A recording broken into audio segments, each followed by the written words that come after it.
Hello बच्चों, आज हम 12th क्लास का 10th चैप्टर या मैं कहूँ ऑर्गेनिक केमिस्ट्री का फर्स्ट चैप्टर शुरू कर रहे हैं। टॉपिक है हैलोजन डेरिवेटिव्स। इसी टॉपिक के बारे में आज हमारी इस क्लास में हम बात करने वाले हैं। डिस्कस करना है हैलोजन व्युत्पन्न। तो सबसे पहले हम बात करते हैं कि हैलोजन व्युत्पन्न होते क्या हैं। ध्यान दीजिए, इसमें जो पहला पार्ट हम ले रहे हैं एलिफेटिक के रिस्पेक्ट में लेते हैं, जिसमें हम सबसे पहले डिस्कस करेंगे यहाँ पे halo alkane. Halo alkane, halo alkane क्या होते हैं? देखिए, सैचुरेटेड हाइड्रोकार्बन की अगर अपन बात करें तो सैचुरेटेड हाइड्रोकार्बन इस प्रकार से मान लीजिए हमने एक संतृप्त हाइड्रोकार्बन शो कर दिया। यहाँ पे क्या जुड़े हुए हैं? हाइड्रोजन। ठीक है, इसमें इधर भी ये चेन लॉन्ग जा रही है और इसमें हाइड्रोजन, इधर कार्बन जुड़े हुए, इधर भी कार्बन जुड़े हुए। इस तरह का एक कंपाउंड अपन ने ले लिया है। अब देखिए, इस कंपाउंड में मान लीजिए किसी एक हाइड्रोजन को, इस हाइड्रोजन को हम रिप्लेस कर देते हैं एक्स। किससे रिप्लेस कर दिया? एक्स से रिप्लेस कर दिया। इसी के फलस्वरूप जो बनेगा उसे कहते हैं हैलोजन व्युत्पन्न। कैसा हैलोजन व्युत्पन्न? मोनो हैलोजन व्युत्पन्न। ठीक है, एक हाइड्रोजन को नहीं, एक से अधिक को भी यहाँ पे रिप्लेस किया जा सकता है ना। एक या एक से अधिक हाइड्रोजन को जब हैलोजन परमाणुओं के द्वारा प्रतिस्थापित किया जाता है तब हैलोजन व्युत्पन्नों का निर्माण होता है। बात आ रही है समझ में कि एक इस तरह से मान लीजिए ओवरऑल अपन यूं शो करते हैं, इसे एक एल्केन बोल सकते हैं।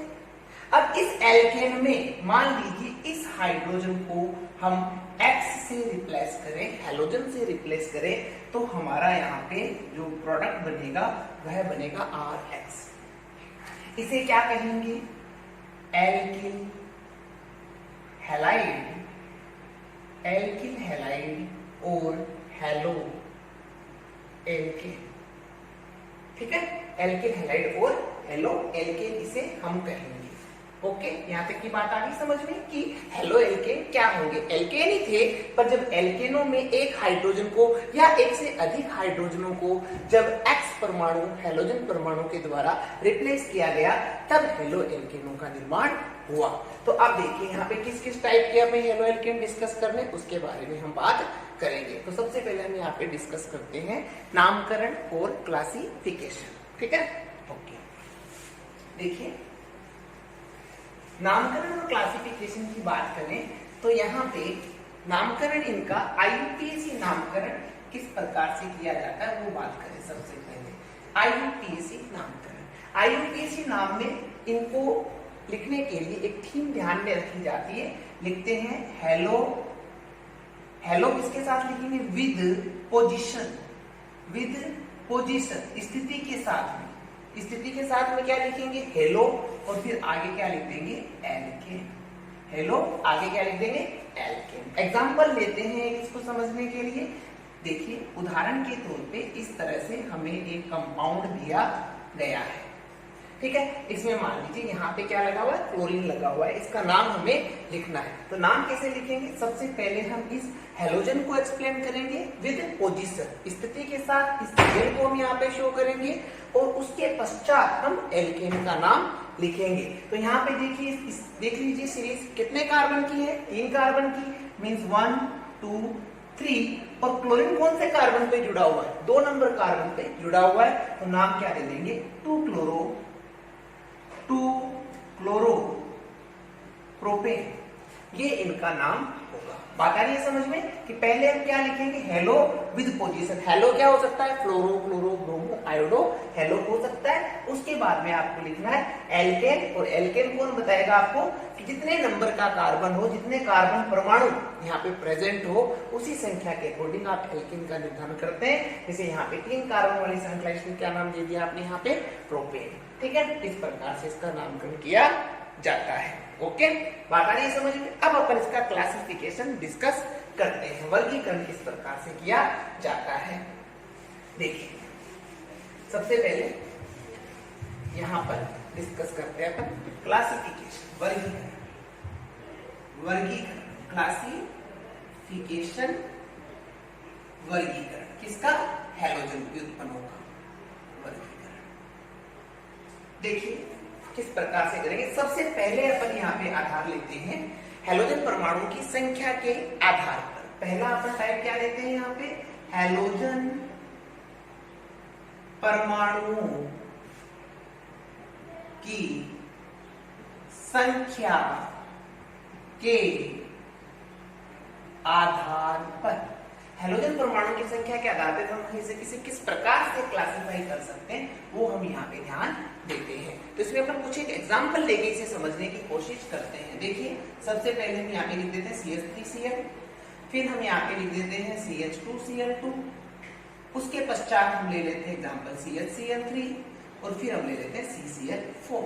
तो ये चारों एग्जाम्पल हमारे सामने हैं। यहाँ पे देखिए फर्स्ट वाला जो एग्जाम्पल है इसमें आप देखेंगे कितने क्लोरीन प्रेजेंट है, क्लोरीन हैलोजन फैमिली का ही तो है, इसमें कितने क्लोरीन प्रेजेंट है, 1 क्लोरीन प्रेजेंट है। ठीक है, यहाँ पे कितने हैं, 2 क्लोरीन प्रेजेंट है, यहाँ पे 3 क्लोरीन प्रेजेंट है और यहाँ पे 4 क्लोरीन प्रेजेंट है। तो हम क्या कह सकते हैं, ये मोनोहेलोजन है या मोनोहेलोएल्केन है, ये डाइहेलोएल्केन है, यह ट्राइहेलोएल्केन है और ये टेट्राहेलोएल्केन है। कैसे एक्सप्लेन कर सकते हैं, इसे कहेंगे मोनोहेलोएल्केन, ठीक है, इसे कहेंगे डाइहेलोएल्केन, इसे बोलेंगे हम ट्राइहेलोएल्केन और यह होगा टेट्राहेलोएल्केन।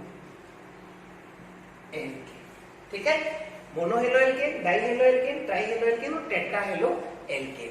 क्यों कहा, क्योंकि यहाँ पे 1 क्लोरीन परमाणु है, यहाँ पे 2 क्लोरीन परमाणु है, यहाँ पे 3 है और यहाँ पे 4 क्लोरीन परमाणु उपस्थित है। ये आपने ध्यान में यहाँ पे रखना है। ठीक बात है, इस प्रकार से हमने इसको क्लासिफाई कर दिया। अब इनके जनरली नाम भी देख लेते हैं हम, इनके सामान्य नाम किस प्रकार से दिए जाते हैं और IUPAC क्या है, दोनों ही देख लेते हैं अपन। यहाँ पे देखिए सामान्य नाम लिखते हैं एल्किल क्लोराइड, तो यहाँ पे CH3 ग्रुप को क्या बोलते हैं, मैथिल, और Cl क्या हो जाएगा, क्लोराइड, नाम हो जाएगा मैथिल क्लोराइड। क्या नाम देंगे इसको, मैथिल क्लोराइड। और IUPAC नाम हो जाएगा हेलोएल्केन। हेलो कौन, क्लोरीन, एल्केन कितने कार्बन वाली, 1 कार्बन वाली, तो नाम हो जाएगा क्लोरोमेथेन। क्या नाम देंगे यहाँ पे, क्लोरोमेथेन। ठीक है, अब देखिए यहाँ पे जो CH2 समूह दिखाई दे रहा है आपको, इस प्रकार से 2 वैलेंसी वाला जो CH2 समूह होता है इसको कहते हैं मेथिलीन। क्या नाम देते हैं इसको, मेथिलीन। ऐसा CH2 जिसकी दोनों वैलेंसी ओपन है उसको क्या कहते हैं, मेथिलीन। अब इस मेथिलीन समूह से दोनों तरफ क्या जुड़े हुए हैं, क्लोरीन जुड़े हुए हैं, तो सामान्य नाम होगा मेथिलीन क्लोराइड। सामान्य नाम क्या होगा, मेथिलीन क्लोराइड। और IUPAC नाम क्या दे देंगे, डाइक्लोरोमेथेन।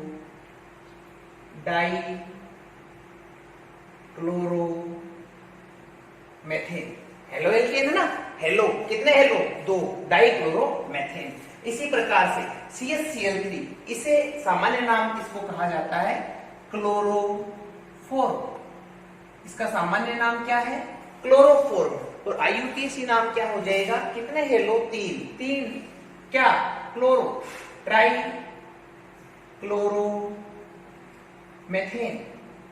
नाम क्या हो जाएगा, ट्राइक्लोरोमेथेन। ठीक है, इसका नाम क्या है, कार्बन टेट्राक्लोराइड, कार्बन टेट्राक्लोराइड। और IUPAC नाम हो जाएगा टेट्राक्लोरोमेथेन। ये इसका IUPAC नाम हो जाएगा। ठीक है, ओके, इसे आप पोज करके राइट डाउन कर लें, फिर हम आगे बात करेंगे। ठीक है, ये हो गया हैलोजन परमाणुओं की संख्या के आधार पर वर्गीकरण। ठीक है, ओके। आगे सेकंड जो अपन क्लासिफिकेशन यहाँ पे डिस्कस करेंगे वह होगा जिस कार्बन से हैलोजन जुड़ा हुआ है उस कार्बन परमाणु के आधार पर। ठीक है, इसे हम बात कर लेते हैं। देखिए सेकंड यहाँ पे अपन क्लासिफिकेशन डिस्कस कर रहे हैं। हेलोएल्केन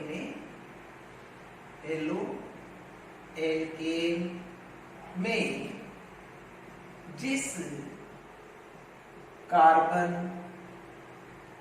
परमाणु, या इसे लिखे अपन हेलो एल्केन में हैलोजन परमाणु, हैलोजन परमाणु जिस कार्बन से जुड़ा होता है उस कार्बन परमाणु के आधार पर, उस कार्बन परमाणु के आधार पर बात कर लेते हैं कि किस पर कितने प्रकार के अपने हैलोजन उत्पन्न हो सकते हैं। ठीक है, देखिए यहां पे अपन कुछ एग्जांपल्स ले लेते हैं जिसके अकॉर्डिंग अपन यहां पे डिस्कस करने वाले हैं। देखिए सबसे पहले CH3 Cl, CH3 CH2 Cl, first example अपन ने यह लिया है। सेकंड एग्जांपल हम यहाँ पे ले लेते हैं CH3 CH, CH3 Cl, and next example है CH3 C, CH3 CH3 Cl। ठीक है, ये एग्जांपल हमने यहाँ पे ले लिया। अब देखना हमें ये है कि जिस कार्बन से हैलोजन जुड़ा हुआ है वह अन्य कितने कार्बन से जुड़ा हुआ है। यहाँ पे कंफ्यूजन की स्थिति क्रिएट होती है, चलो इसे अपन हटा लेते हैं। पहले अपन इसका बेसिक समझ लेते हैं कि हैलोजन जिस कार्बन से जुड़ा हुआ है वह अन्य कितने कार्बन से जुड़ा हुआ है। यहाँ पे देखिए क्लोरीन इस कार्बन से जुड़ा हुआ है और यह अन्य कितने कार्बन से जुड़ा हुआ है, एक से। यहाँ पे क्लोरीन इस कार्बन से जुड़ा हुआ है और यह अन्य कितने कार्बन से जुड़ा हुआ है, दो से। यहाँ पे क्लोरीन इस कार्बन से जुड़ा है और यह अन्य कितने कार्बन से जुड़ा हुआ है, तीन से।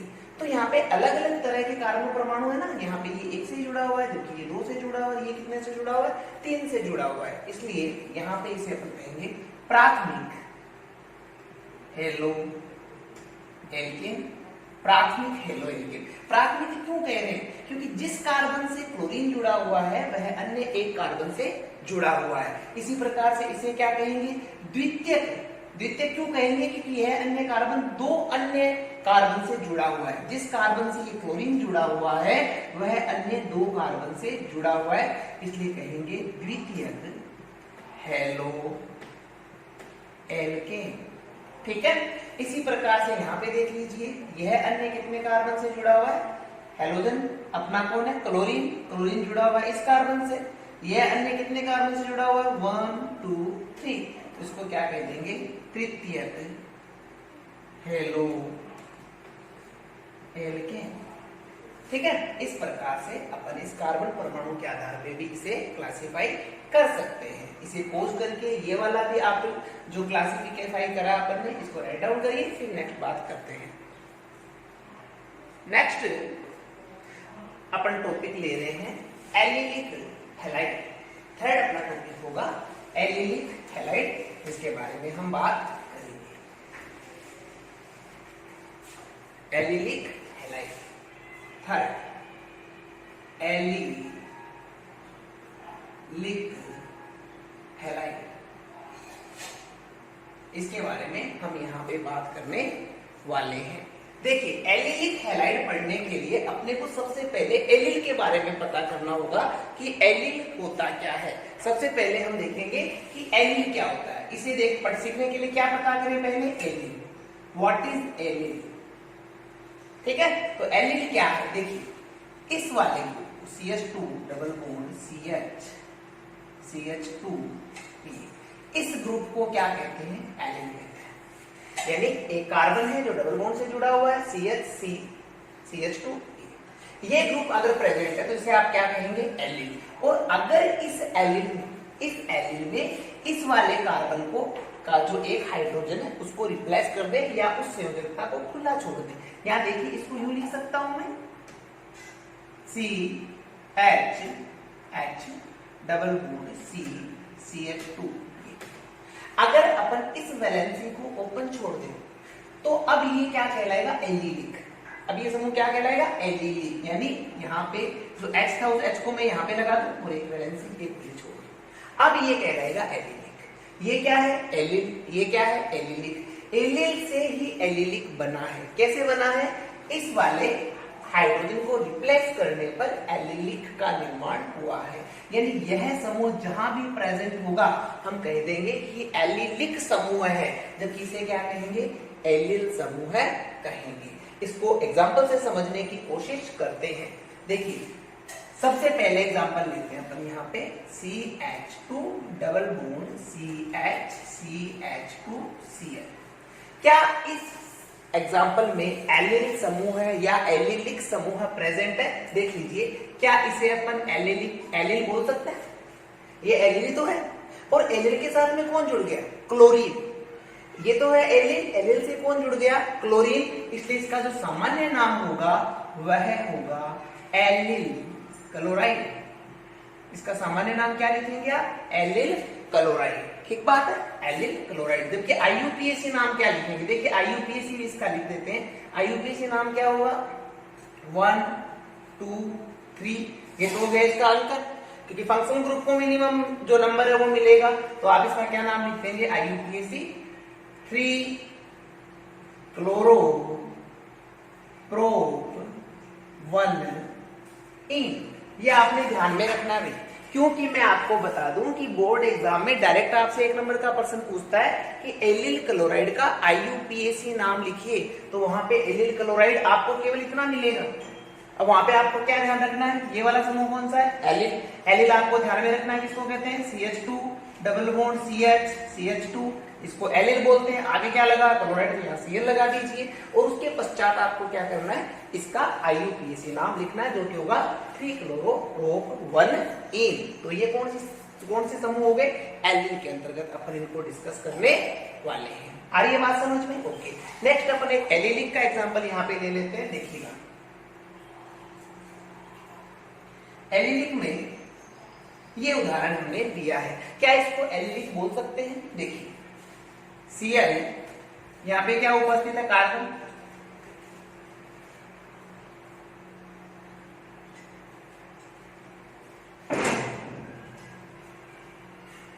यहाँ पे डबल बॉन्ड, और फिर यहाँ पे क्या है, CH, फिर ये वैलेंसी।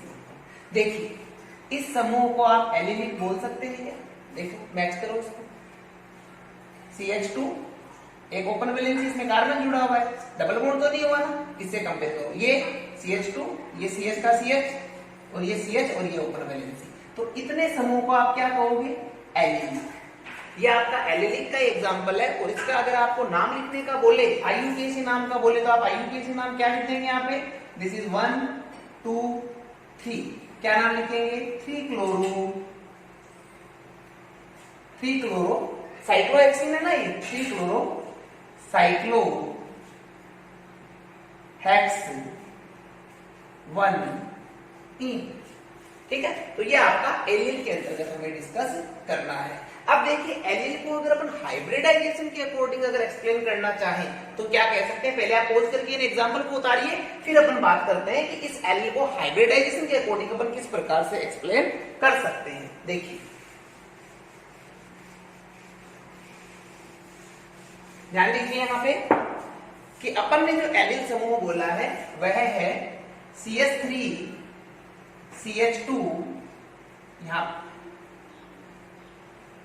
CH2, इसको अपन ने एलिल ग्रुप बोला है।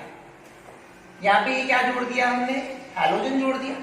हैलोजन जिस कार्बन से जुड़ा हुआ है, इस कार्बन ने कितने सिंगल बॉन्ड बना रखे हैं, 4, यानी इसका हाइब्रिडाइजेशन कैसा है, sp3। जिस कार्बन से हैलोजन जुड़ा हुआ है वह sp3 हाइब्रिडाइज्ड है, और यह sp3 संकरित कार्बन अन्य जो अगला कार्बन उसमें कौन सा संकरण होगा भाई, देखो एक तो हाइड्रोजन से जुड़ा हुआ है, ये सिंगल बॉन्ड, ये सिंगल बॉन्ड, और ये क्या है, डबल बॉन्ड। तो सिग्मा बॉन्ड कितने हैं, 1 2 3, इसलिए यहाँ पे संकरण कौन सा है, sp2।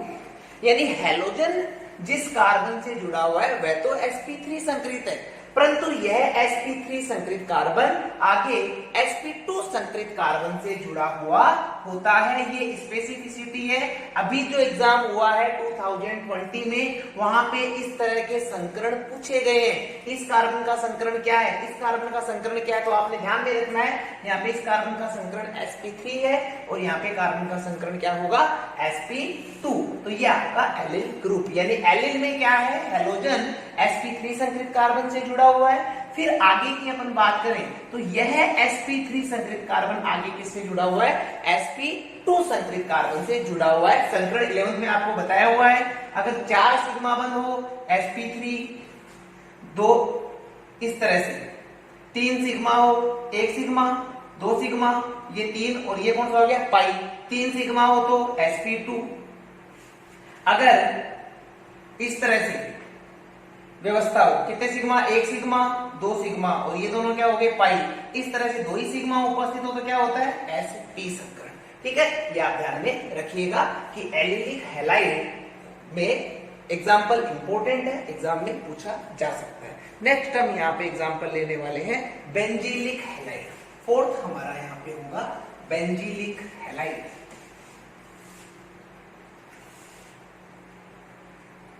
बेंजीलिक हैलाइड, इसके बारे में हम बात करेंगे। लेकिन जिस प्रकार से एलिल बता दिया था, एलिल बोलते ही तुरंत लिख देना है कि एलिल ये होता है, इसको कहते हैं एलिल। इसी प्रकार से बेंजिल का भी आपको ध्यान में रखना है। बेंजिल क्या होता है, बेंजिल किसको बोलते हैं, देखिए बेंजीन और ये CH3, इसे आप बोलते हो टोलुइन। ये क्या है, टोलुइन। इसे आपने क्या नाम दिया, टोलुइन। अगर एक हाइड्रोजन को यहां से आप हटा दें और इस संयोजकता को खुला छोड़ दें, टोलुइन में क्या किया आपने, एक हाइड्रोजन को हटा के इस संयोजकता को खुला छोड़ दिया, तो अब इसे आप क्या कहेंगे, टोलुइन ना करके क्या कहेंगे, बेंजीन। इसे क्या कहेंगे, बेंजीन। अगर टोलुइन था, आपने क्या किया, 2 हाइड्रोजन हटा दिए और 2 संयोजकताएं खुली छोड़ दी, तो क्या कहेंगे, बेंजल। ये है बेंजीन, इसे क्या कहेंगे, बेंजल। और यदि 3 संयोजकताएं खुली छोड़ दी जाए, यानी तीनों ही हाइड्रोजन हटा दिए, अब इसे कहेंगे बेंजा। ये ध्यान रखना भाई, बेंजिल क्या है, ये बेंजिल है, ये बेंजल है और ये बेंजा है। हमें डिस्कस करना है यहाँ पे बेंजिल के बारे में, हमें बात करनी है, उसके बारे में हम डिस्कस करेंगे। पर ये भी आगे अपने काम में आने, इसलिए आप ध्यान में रखिएगा। तुरंत उतारिए इनको, फिर आगे इनको मैं समझाने की कोशिश करता हूं आपको। एग्जांपल लेते हैं यहाँ पे बेंजिल का। देखिए बेंजिल में क्या करना है आपने, यहाँ पे इस वैलेंसी से जोड़ दिया Cl। बेंजिल तो था, Cl लगाते क्या बन गया, बेंजिल क्लोराइड। ठीक है, बेंजिल क्लोराइड। अब देखो हमें पूछे इसमें संकरण कौन सा है, sp3, क्योंकि 4 सिग्मा बॉन्ड बना रखे, 1 2 तो ये और 2 हाइड्रोजन के साथ, 2 सिग्मा बॉन्ड ये, 2 हाइड्रोजन के साथ sp3। जबकि ये कौन सा कार्बन है, बेंजीन बनने का है, इसमें संकरण कौन सा है, sp2। हमें कहे एक्सप्लेन करो तो कर सकते हैं क्या, बिल्कुल कर सकते हैं। क्लोरीन sp3 संकरित कार्बन से जुड़ा हुआ होता है और यह sp3 संकरित कार्बन किससे जुड़ा हुआ है, बेंजीन वलय से डायरेक्टली जुड़ा हुआ है। क्लोरीन तो किससे जुड़ा हुआ है, sp3 संकरित कार्बन से, और यह sp3 संकरित कार्बन बेंजीन वलय से जुड़ा हुआ होता है। ऐसी व्यवस्था हो तो इसे क्या कहते हैं, बेंजिल। अब बेंजिल क्लोराइड का हमें कहते हैं IUPAC नाम लिखो, तो IUPAC नाम कैसे लिखेंगे, देखिए ये प्रतिस्थापी मान लो, इसको भी प्रतिस्थापी मान लो, इसको मुख्य श्रृंखला मान लो। इसको प्रतिस्थापी के रूप में क्या बोलते हैं, फेनिल। इसको क्या कहेंगे, फेनिल। ठीक है, इसको क्या कहेंगे, क्लोरो। ये तो क्या था, फेनिल, ये क्लोरो, और एक कार्बन वाली श्रृंखला को क्या कहेंगे, मेथेन। तो नाम हो जाएगा IUPAC नाम, ये भी इंपॉर्टेंट है भैया, क्लोरो फेनिल मेथेन। यह होगा इसका IUPAC नाम, क्लोरोफेनिल मेथेन। ये आप यहाँ पे ध्यान में रखिएगा। बेंजिल किसे कहते हैं, बेंजिल नाम आते ही प्रैक्टिस से आएगा सारा काम। क्या लिखना है, ये बेंजिल है, टोलुइन था, एक वैलेंसी ओपन, बेंजिल। क्लोराइड है तो Cl, ब्रोमाइड है Br, आयोडाइड है I। ठीक है, तो यहाँ पे आपका बेंजील क्लोराइड अपन डिस्कस कर लेते हैं। आगे हम बात करते हैं वाइनिलिक ग्रुप की, वाइनिल क्लोराइड की, सॉरी वाइनिलिक समूह की। वाइनिल और वाइनिलिक, देखिए ध्यान रखिए एक बात का, एलिल और एलिलिक क्या था, उसी प्रकार से वाइनिल और वाइनिलिक हम बात कर रहे हैं वाइनिलिक हैलाइड की, वाइनिलिक हैलाइड। वाइनिलिक क्या हुआ, देखो एलिल क्या बोला था आपने, ये तो था एलिल,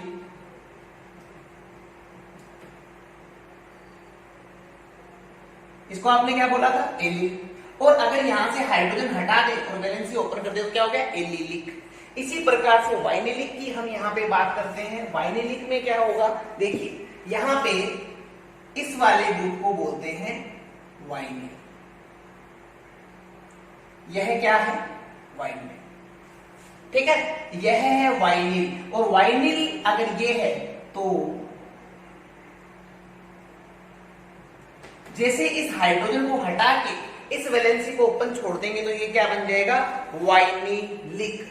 ये ध्यान रखिएगा आप, ये क्या है, वाइनिल, यह है वाइनिलिक। इसका नाम क्या लिख सकते हैं, यहाँ पे लगा दिया मान लीजिए Cl, तो कॉमन नाम क्या लिखेंगे भाई इसका, वाइनिल क्लोराइड। अब आपसे पूछे वाइनिल क्लोराइड की क्या व्यवस्था है, तो हम क्या कहेंगे, हैलोजन किससे जुड़ा होता है, sp2 संकरित कार्बन से, sp2 हाइब्रिडाइज्ड ना डबल बॉन्ड H3, sp2 संकरित कार्बन से जुड़ा हुआ होता है डायरेक्टली। तो ऐसे समूह को क्या कहते हैं, वाइनिल समूह कहते हैं। और अगर ओपन वैलेंसी हो तो वाइनिलिक समूह कहते हैं। इसे समझने की कोशिश करते हैं इस एग्जांपल को, देखिए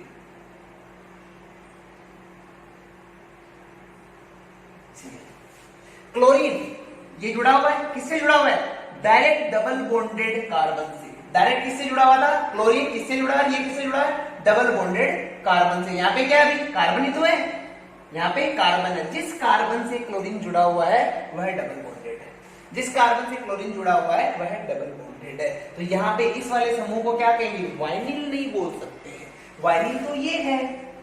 अगर वैलेंसी आगे की ओर ओपन हो जाए तो इस समूह को क्या कहेंगे, वाइनिलिक समूह कहेंगे। हमें कह दे इसका एग्जाम नाम लिखिए, IUPAC नाम लिखिए, तो भैया IUPAC नाम क्या लिख देंगे इसका, इस तरह से देखिए 1 2 3 4 5 6 नाम हो जाएगा 2 क्लोरो हेक्स 1 इन, 2 क्लोरो हेक्स 1 इन या साइक्लोहेक्स 1 इन, साइक्लो स्ट्रिंग आ गई ना, इसमें साइक्लोहेक्स 1 इन नाम हो जाएगा 2 क्लोरो साइक्लो हेक्स 1 इन। यह इसका IUPAC नाम होगा, ठीक है, ओके। तो इसे आप फटाफट तुरंत राइट डाउन करिए, फिर हम आगे की बात करेंगे, ठीक है, ओके। नेक्स्ट एग्जाम्पल लेते हैं अपन, हेलो एरिन। अगला एग्जाम्पल क्या है हमारा, हेलो एरिन। हेलो एरिन क्या है, देखिए एरिन किसे कहते हैं, इस तरह की बेंजीन एरोमेटिक यौगिक, एरोमेटिक यौगिक उपस्थित हो, यानी बेंजीन या बेंजीन के व्युत्पन्न उपस्थित हो, किसके साथ में, हैलोजन के साथ में, तो ये क्या कहलाते हैं, हेलो एरिन। ये रिंग बेंजीन हो सकती है या बेंजीन का डेरिवेटिव हो सकता है, यहाँ पे अन्य समूह लगे हुए हो सकते हैं, तो इसे ही क्या कहते हैं, एरिन। देखिए एरिन का बेसिक ध्यान रखना, आप इसे एरिन बोल रहे हैं। एरिन क्या है, ये ग्रुप एरिन है, इसे क्या कह रहे हैं, एरिन, ठीक है।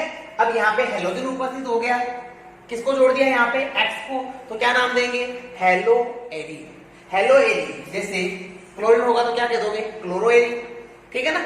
इस प्रकार से हेलो एरिन को हम एक्सप्लेन कर सकते हैं। हेलो क्यों बोल रहे हैं, एक्स क्या है, हेलो, और जो रिंग यहाँ पे दे रखी है उस रिंग को हम क्या कह रहे हैं, एरिन, इसलिए नाम हो गया हेलो एरिन, ठीक है। इसके बारे में अपने को डिटेल स्टडी, जो इस चैप्टर का जो अपना एलिफेटिक है उसके बाद में जो एरोमेटिक पार्ट दे रखा है उसमें पूरा अपने को इसको डिटेल में स्टडी करना है, ठीक है। वहां पे इसके बारे में हम बात करने वाले हैं। इसे राइट डाउन करने एग्जाम्पल को, फिर हम आगे बात करते हैं। नेक्स्ट हम बात करने वाले हैं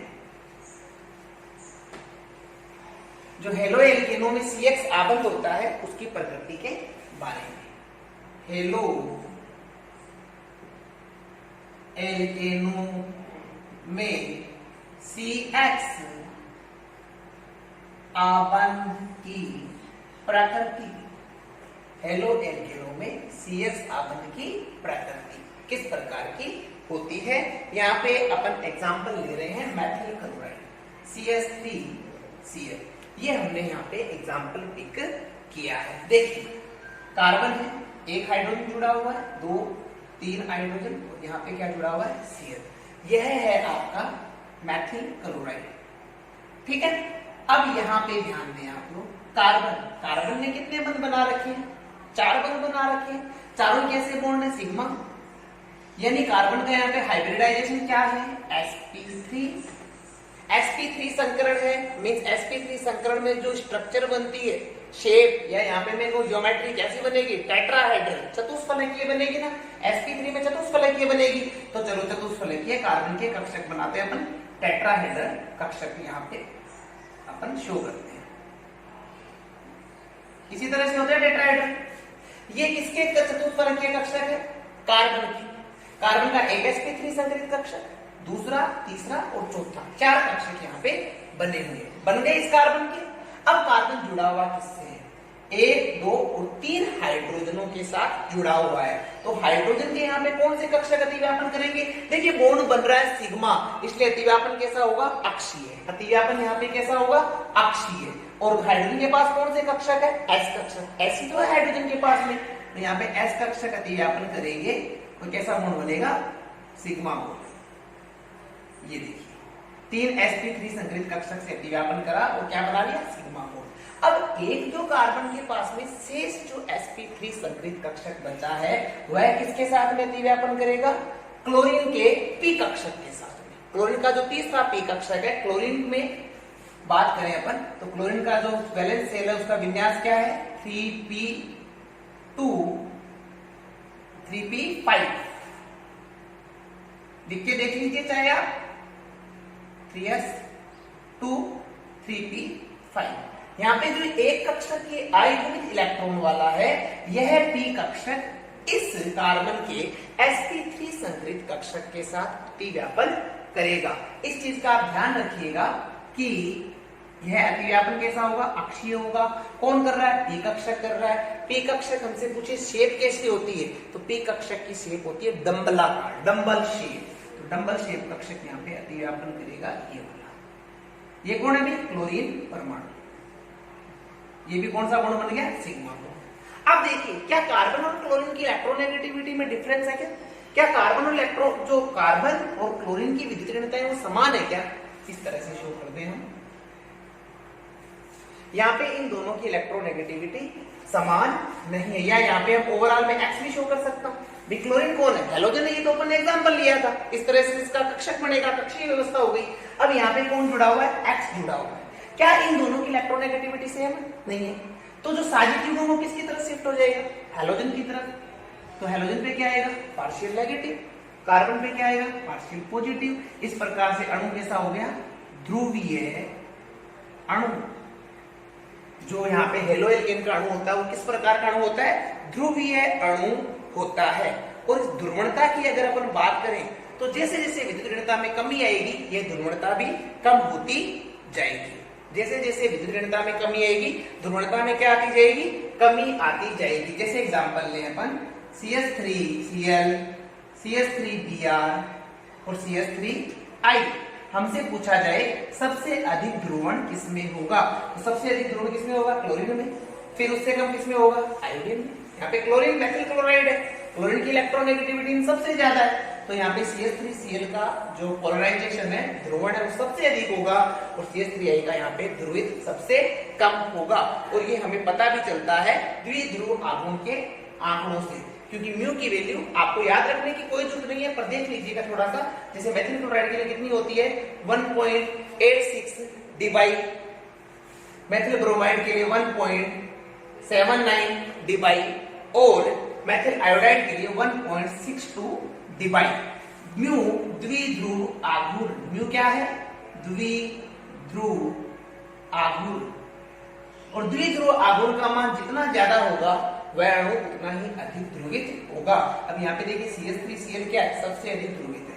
अब यहाँ पे मैं आपको एक बात बता दूं, कि एग्जाम में आपसे ये डायग्राम पूछ सकता है, बोर्ड एग्जाम में आपको इसका कक्षीय चित्र पूछ सकता है, ये आपको ध्यान में रखना है। इसका हाइब्रिडाइजेशन पूछ सकता है, sp3 होता है, डबल बॉन्ड देके पूछ सकता है, वाइनिल पूछ सकता है, एलिल पूछ सकता है, बेंजिल पूछ सकता है, मोनो डाई ट्राई टेट्रा।